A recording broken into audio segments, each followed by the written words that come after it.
тамхины хяналтын тухай хуулийг бол 2 гараа өргөд дэмжиж байгаа. Ялангуяа энэ хуулийг авч явж байгаа, батлуулахаар явж байгаа гишүүдийн эсрэг бол энэ тамхи үйлдвэрлэгч, импортлогч нар бол маш их акц ингэж хийж зохион байгуулалттайгаар бас харлуулах ийм ажлыг хийсээр ирсэн. Тэгээд энийг бас даван гарч энэ хуулийг үнэхээр өргөн барьж байгаа номын чимэг гишүүнд бол үнэхээр баярлж байгаагаа илэрхийлэхийг хүсэж байна. За манай улсад бол тамхитлжил эрх тусам нэмэгдэж байгаа. Сүүлийн 5 жилийн байдлаар эмэгтэйчүүдийн тамхитл 6 дахин нэмэгдсэн. Тамхи татахнаас 3-аар залуучсан, 18 байсан бол 15 болсон.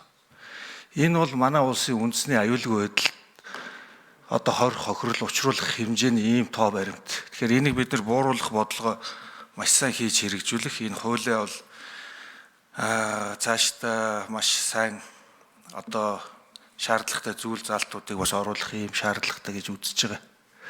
Тэгээ янз бүр тамхич уу, электрон тамхич уу аль альны хэрэглээг бууруулах хэрэгтэй. Аль аль нь хүний эрүүл мэнд хортой. Ганц жишээ хэлэхэд манай улсад хорт хавдар тохиолдол их өндөр байна гэж байгаа. Энийн 3 тохиолдол дутмын нэг нь тамхины шалтгаантай байгаа.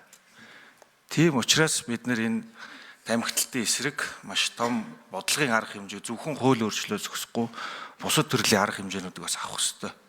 Тэгээ гадуур бол энэ тамхины хяналтын тухай хууль дээр нэг 2-3 ийм сөрөг асуудлыг хөндөж энэ сошиалор бас явуулаад байгаа.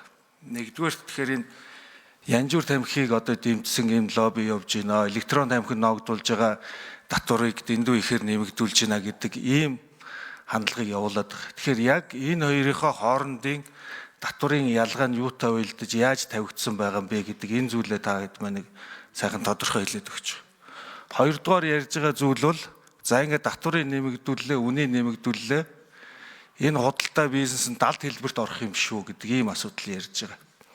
Тэгэхээр энэ далд хэлбэрт лөө оруулахгүй байхын тулд энэ тамхины бизнес тавих хяналтыг, энэ хэрэглээг багасгахад тавигдах хяналтаа яаж сайжруулж байгаа юм бэ гэдэг энэ зүйл залтуудаа та хэд манаас тодорхой хэлээд өгч байгаа. За 3 дугаарт энэ тамхины татвараас орж ирж байгаа, ялангуяа нэмэгдэлтээр үүсэж байгаа татвараас орж ирж байгаа санхүү мөнгийг их олон янзын зүйл нэмж дурдаа заагаад зарцуулна гэж явчихар нэг жоохон тунхагийн шин чанартай болчих гээд байдаг. Тийм учраас энэ орж ирж байгаа нэмэгдэж байгаа татварын, энэ онцгой албан татварын энэ 50%-ийг энэ гол 1 минутаар нэмээд авч. 1 минутаар нэмж. 1 минут нэмье. Мөх сайхан гишүүнд 1 минут.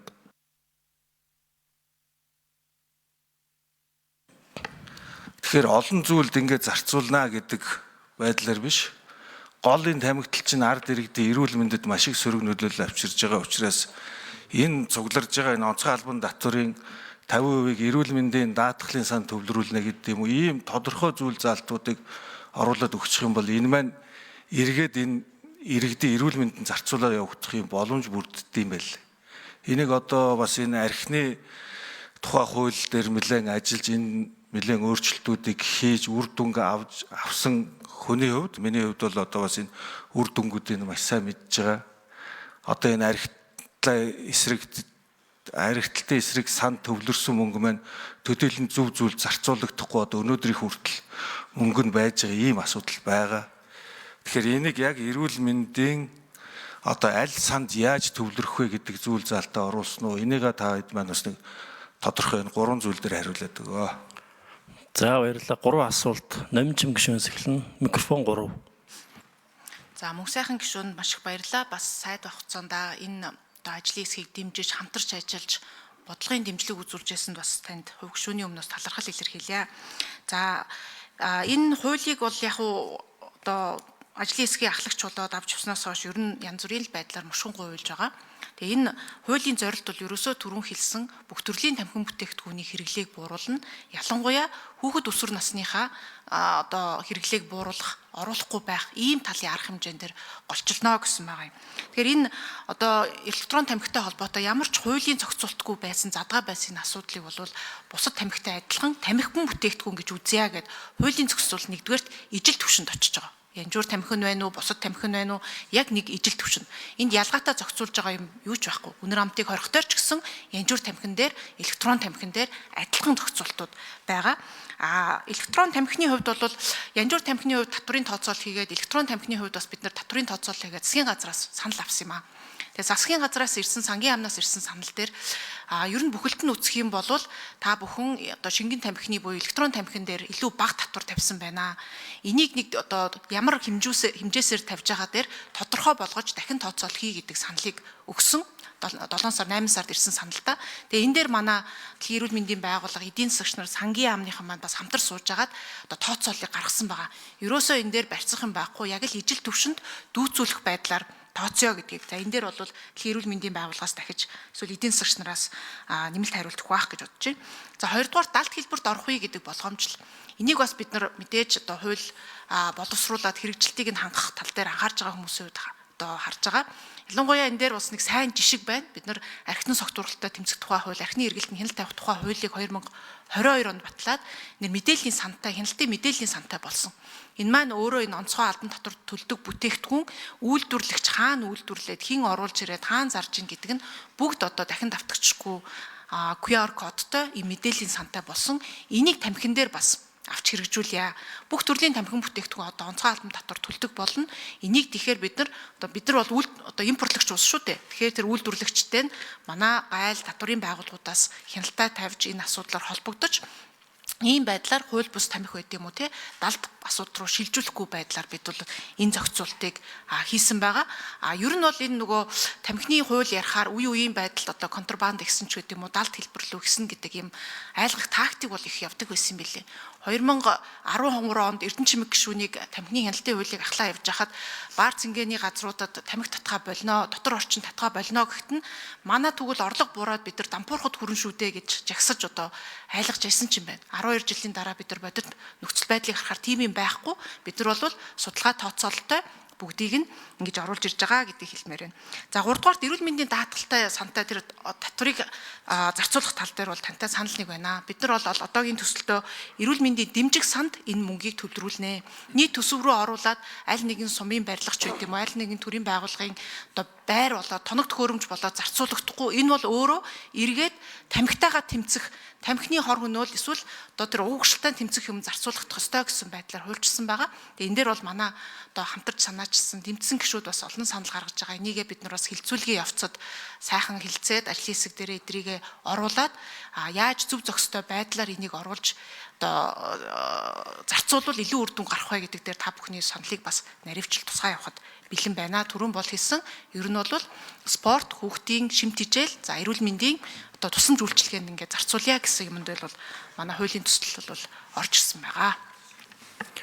За нэмж тодруулж хариулах нь микрофон нэг нэрээ хэлээрэй.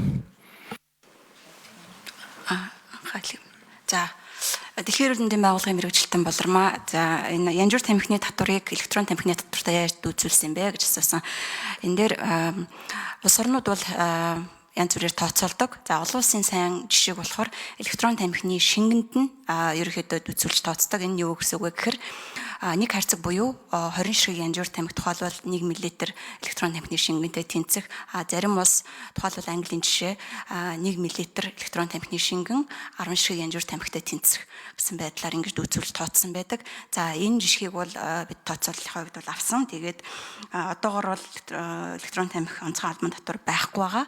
За ингээд 26 оноос бол 1 мл электрон тамхины шингэн ингээд энэ дүүцүүлснээр тооцохоор 1000 төгрөг. За тэгээд эх жилүүдэд 2000, 3000, 4000, 2030 он гэхэд 5000 болохоор ийм тооцоол хийсэн байгаа. За баярлалаа. Мөнх сайхан гишүүн тодруулж асуу. За та хэд маань тэр эрүүл мэндийн дэмжих сан биш, эрүүл мэндийн даатгалын санд төвлөрүүлэх үр өгөөж нь илүү өндөр байх тал дээр бас цаашдаа анхаарч үзээрэй. Тэгээд энэ эрүүл мэндийн яамны газрын дарга нар бас байна. Энэ эрүүл мэндийн сайд маань өөрөө ямар байр суурьтай байгаа юм бол одоо тэр олон улсын тамхины эсрэг конвенцийн олон улсын хурал дээр эрүүл мэндийн сайдын зөвлөх гэж нөхөр тэр ярьж байгаа мэдээлэл мэдэгдэл өгж байгаа зүйл дээр бол энэ тамхины хэрэглээг дэмжих талын юм яриад байлаа шүү дээ. Ялангуяа энэ электрон тамхиг дэмжих юм яриад тийм мэдээллүүд өгöd байгаа. Тэгэхээр энэ дээр одоо эрүүл мэндийн сайдны тамхиныхаа хэрэглээг бууруулах энэ хуулиа одоо дэмжиж байгаа юу, энэ тал дээр маш сайн тайлбар тодруулах юм а өгөх нь зөв баг шүү гэж бодож байгаа. За баярлалаа. Эрүүл мэндийн яамнаас та хариулт өгөх үү? Яг ямар байр суурьд яаж дэмжиж байгаа? За 6 микрофон 6. Сайхан сайдын асуултанд хариулъя. За тэгэхээр өнгөрсөн 7 хоногт Дэлхийн эрүүл мэндийн байгууллагын тамхины хяналтын суурь конвенцийн 11 дахь удаагийн хурал болсон. За энэ хуралд бол эрүүл мэндийн яамнаас эрүүл мэндийн сайдын аль биесны бус зөвлөх оролцсон. За энэ хүний ярьсан зүйл бол манай эрүүл мэндийн яамны байр суурь бол биш. За эрүүл мэндийн сайд, эрүүл мэндийн яамны зүгээс бол одоо тамхины хяналтын хуулийг бүрэн дэмжиж байгаа бүх одоо тамхины хяналтын суурь конвенцийг ч гэсэн бүгдийг дэмжих байр суурьтай байгаа. Тэгэхээр энэ бол засгийн газрын байр суурь биш байсан. За баярлалаа. За тодорхойлол болцсон уу гэсэн шүү.